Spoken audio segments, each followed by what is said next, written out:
Bumili ako kanina ng hilaw na saging na saba kasi sobrang excited akong gamitin itong vegetable grater or slicer na nabili ko dito sa TikTok. Ang cool kasi it comes with 5 different slicer blades, kaya super useful dito sa kusina. Today, gagawa tayo ng banana chips. First step, balatan muna natin ng mga saging isa-isa.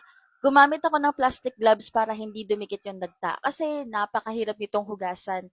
Medyo nakakangawit nga pala pero laban lang. After balatan, hinugasan ko lang saglit yung saging tapos ready na sila for slicing.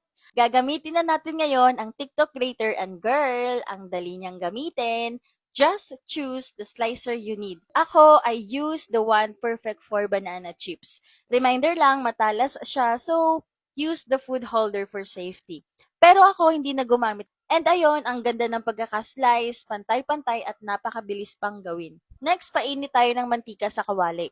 Tas muna ng isang slice kung mainit na. At ayun, ready na. Ilalagay na natin yung mga saging in small batches para hindi sila magdikit-dikit.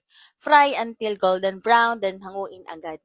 Repeat lang hanggang maprito lahat. Now, let's make it sweet.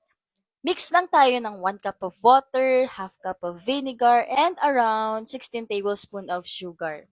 Then per batch ulit, lagyan ng sugar syrup yung mga fried bananas, i-coat natin ng maayos, then balik sa mantika for a quick fry para makaramelize at dumikit yung tamis.